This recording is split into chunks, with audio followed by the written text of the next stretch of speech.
Welcome to Scary Stories with Boomy. Now sit back, grab yourself a glass of wine, and be prepared to be scared.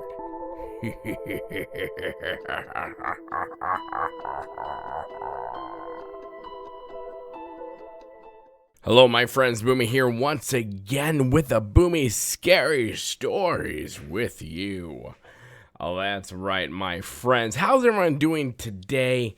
It is another Thursday, another time for us to sit down and have some scary stories with each other.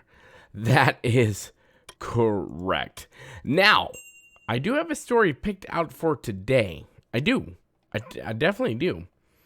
But a listener came in and gave us the story as well that we're going to talk about first quickly, and then we'll get into my story into how I joined a coven. So I will also say that I'm going to promote this as well. There's a podcast I listen to like a lot, and it's called Two Girls, One Ghost. I love this podcast. It's an amazing podcast. I think I'm on episode 50, and they have like well over 100 episodes. But I will listen to this podcast all day long. I just love it. I really do. But yeah, guys, it's another scary Thursday.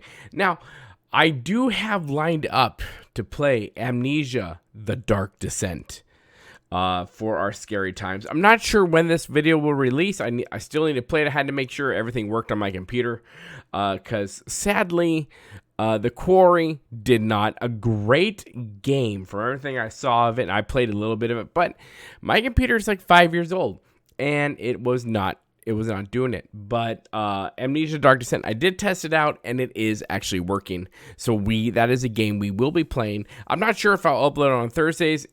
My upload schedule is really when I have time to upload a video. That's pretty much how this game goes.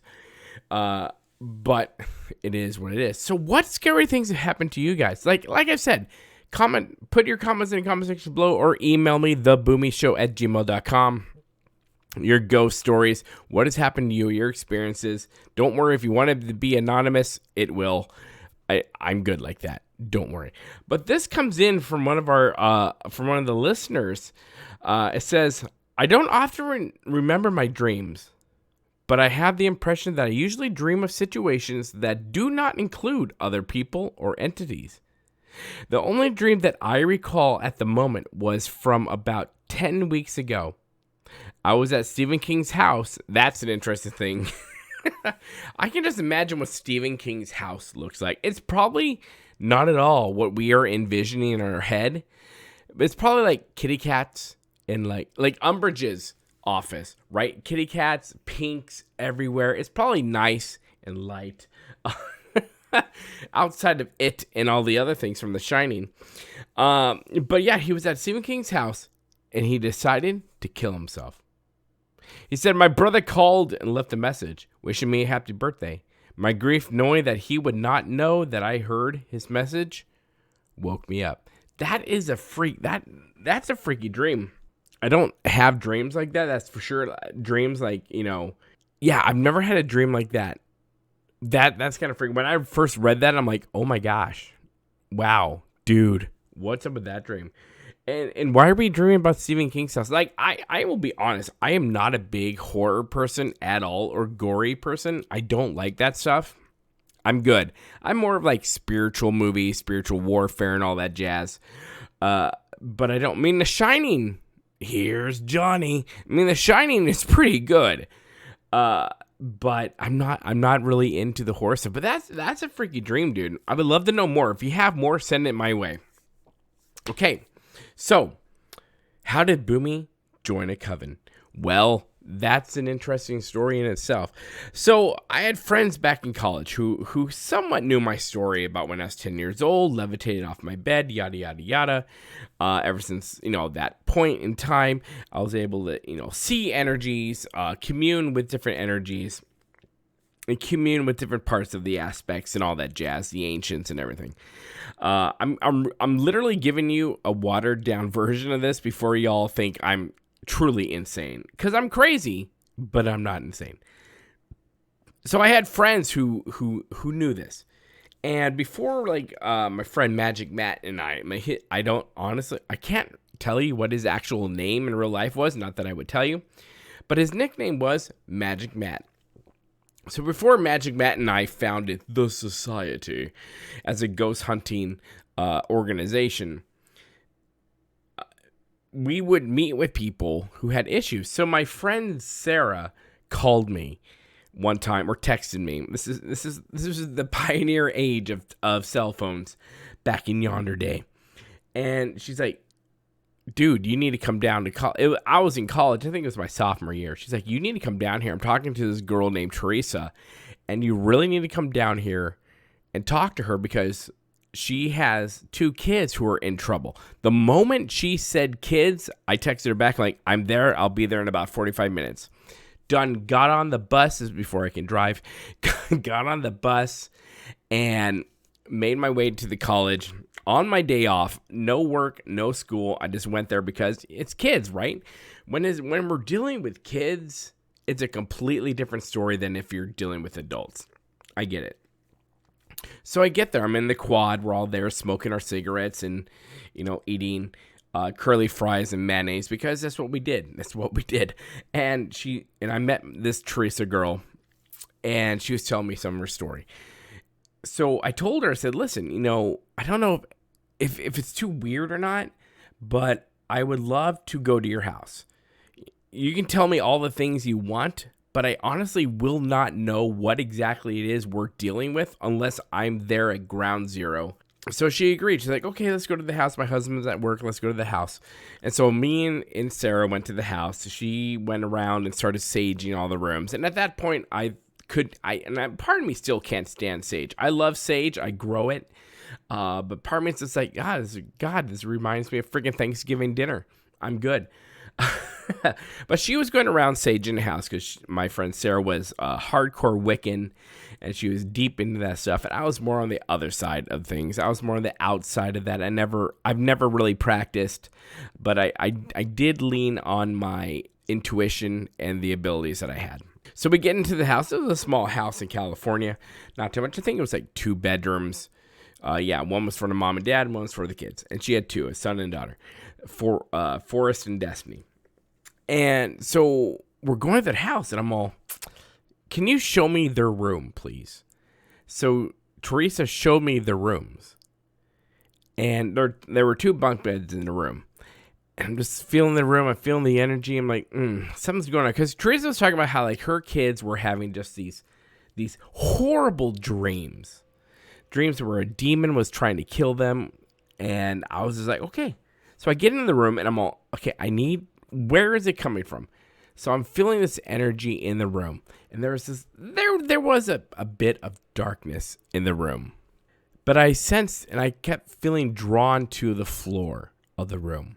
So I moved both bunk beds. And underneath both bunk beds was scratched into the ground as if someone with a giant ass fingernail scratched into the ground said and wrote, "Die Forest, die Destiny." That began my 3 years into that coven. As a watcher, as someone who protects, as someone who studies, kids are very important. And they are the most innocent among us. And so I just felt extremely led to stay there and become very good friends with these people to help protect the kids. And not just protect the kids, but to help train them in combat and defensive techniques. Yes, I'm weird. I know all that stuff. We can go off grid right now and I will survive. I'll be fine. And so that began 3 years of being inducted and becoming part of Coven. Now, Coven is typically 13 female witches. Now, she did have a number of people, and one of them of which I was handfasted to and engaged with at the time. We'll go into that story in another video. That was a house that at the coffee house we would hang out with in San Dimas, California. You know, we would meet all the goths and all the emos and all those people like that. But we would bring in all these people who were experiencing paranormal activity. And then they would just be, I think at the end of the day, I think we started like 6 or 7 people, and at the end of the day, we were like 20 or 30 people a part of this whole thing. It got to a point to where, the head of the Coven, Teresa, was just starting to invite things in that she should not have invited in. I remember one specific moment when I don't honestly remember who it was, but someone invited something in and it needed all of our attention. And Teresa asked me, she's like, hey, I need to make some seals. And I know you're fluent in Anglo-Saxon runes. Can you help me with this? And that was part of my gig as the Watcher. I studied a lot of things. I know folkloric runes, Anglo-Saxon runes. I know all those things. I'm weird. This is what I know this crap. I know a bunch of dead languages. So I'm like, okay, yes, I will help you. So I wrote her out the spells and what things you would need to know, what the runes meant and this thing and that. And so she would make different seals. So according to her, at one point, we needed to go to this, what would you call it? It's like, it's not a garden. It's, the people who produce or make all the flowers. I can't think of what the hell it's called at this moment. Horrible, right? My brain's dead. But we broke in and went over the gate. Went over the fence in this place, and she was drawn. And so she made some clay seals with runes all around them. And I didn't 100% know exactly what she was up to. But I trusted her at the moment to be like, okay, no, I'll give you some part of the knowledge you need to know to help you in this ritual and this rite that you needed to do. So we get there, we're all around in a circle. So as per usual, I'm armed. I'm good to go because I was part of security as well. And now to think about it, think on it, go like, why the hell did we need security? But anyways, we needed security. So I was there with a couple of my friends, Tim and Russ, and we were the security aspect of the whole Coven. And I had, a big dagger on me. I had my gun on me and all that jazz. And we're just standing there, and T is performing the ritual with all the other girls. The girls are there, they're doing the ritual, and she breaks the seal. The moment she breaks the seal, I feel the energy shift like crazy. And it wasn't a good shift. To this day, I honestly feel, and as I get more into the story of the Coven, you'll understand why. Something was using her to be set free. And this was just the first part of setting that free. So as she broke the seal, a wind, it was a calm Southern California summer night. It was calm. It was nice. Not a breeze at all. The clouds were gone. And all of us were there. And then all of a sudden, when the seals broke, a swift wind ran through the canyon, ran through the trees, and I automatically just looked at her and said, we need to go. Something happened. We need to go. And then we saw lights out in the distance. We're like, oh, shit. The police are here. We need to get gone. So we booked it towards the fence where our cars were. We got over the fence, through the fence. There was a hole through the fence. And some of us couldn't go over the fence. Although, thinking about it now, why didn't we all just go through the hole in the fence? That would have been a lot easier. But we got in our cars and we're leaving. So as we're going down the highway, we're going to the fence, we start seeing these dogs just following us on the other side of the fence. And these weren't your normal dogs, right? These were your fucking hellhounds, red eyes, mangy mutts. Those were the dogs. There was 2 or 3 of them. And they were chasing us. And the moment we got past this nursery, that's the word I was looking for. The nursery, they were gone for now. But they were gone at that moment. So we got back to the house. We're like, oh my God, what the fuck did we just do? And Teresa at this point was like, you know what? We solved this issue. The demon's gone. We're good to go. And I'm just sitting there. I remember sitting on the porch smoking a cigarette with Russell going, dude, we didn't. I don't know what we did. I don't know what she did exactly, but we did not free anything. If anything, we brought something in. And that literally was the beginning of the civil war within the Coven, and me and Teresa butting heads and going to war with each other. Because I always came at every angle as in we need to do what we need to do to protect those within and those without. I'm always about protecting the innocent. That is my job. That is what I do.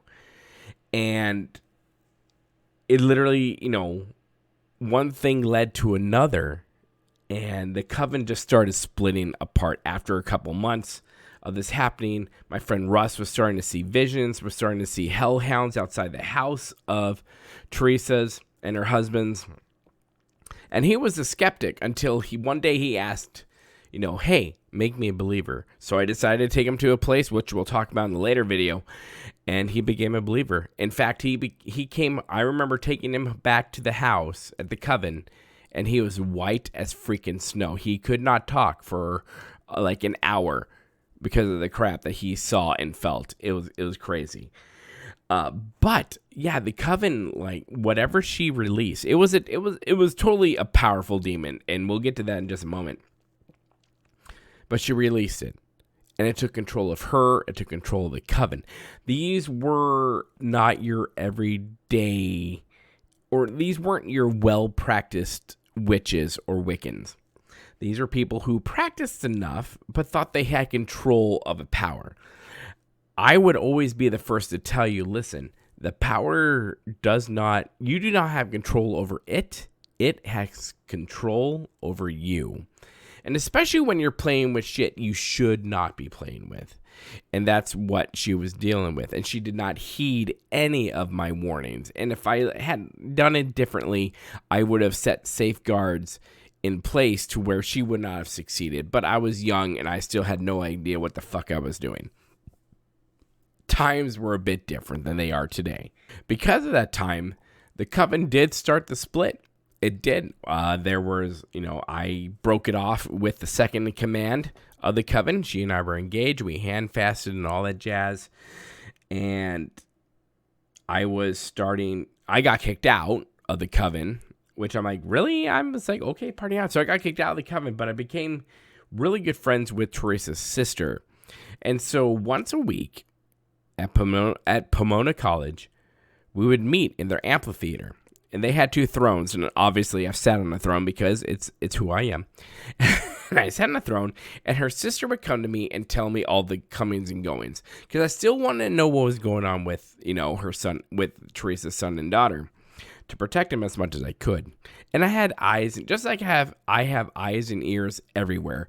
I had eyes and ears in the Coven. So she would report to me everything that was going on. And then I would, give her orders and tell her, okay, this is what you should do, blah, blah, blah, blah, blah.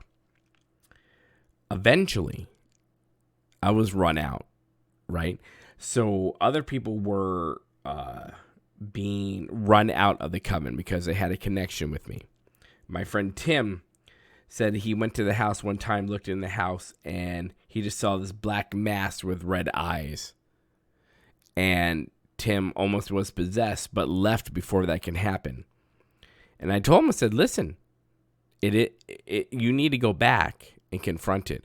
I kind of wish I had never said that, because when he went back, when my ex-fiance was there and Teresa was there, he said that he looked at them and they both had red eyes, as if they were both possessed by whatever entity, demon this was. And so when he reported back to me, I said, listen, for your own safety, never go back again. Break off all friendships. Leave. You need to go. And he did. And he did. He did. He and I have remained friends for a couple of years. We're not friends anymore after that. Which is fine. It is what it is. Y'all need to do what y'all need to do. But I guess outside of that, I know I painted this really dark picture. Outside of those moments in the Coven, I really had some great times, whether celebrating different festivals, celebrating different holidays. I had great times in that Coven. I had great times making the friends I had, getting to meet people, getting to connect with people. I actually really enjoyed those times. But if anything, it just showed me what happens when you are playing with things you don't truly understand, when you're not really prepared for things, when you don't do the exact homework you need to do to write different spells to prepare for this. And it does show me how vulnerable people can be to darker entities who masquerade themselves as a lighter part of life, but are in fact darker than what you have intended to contact. And so that's why I am to this day extremely wary of like Ouija boards. We'll go into a video about Ouija boards later on another episode. But it's why I'm very wary of Ouija boards and other stuff like that, because at the end of the day, you don't really know who or what you're contacting. You don't. You have to take it off, the honor system or face value. And there are entities, demons, or whatnot, whatever the hell you want to call them, that do not mean you well, do not mean you good. Your soul is important to them, but not in the way you think it is.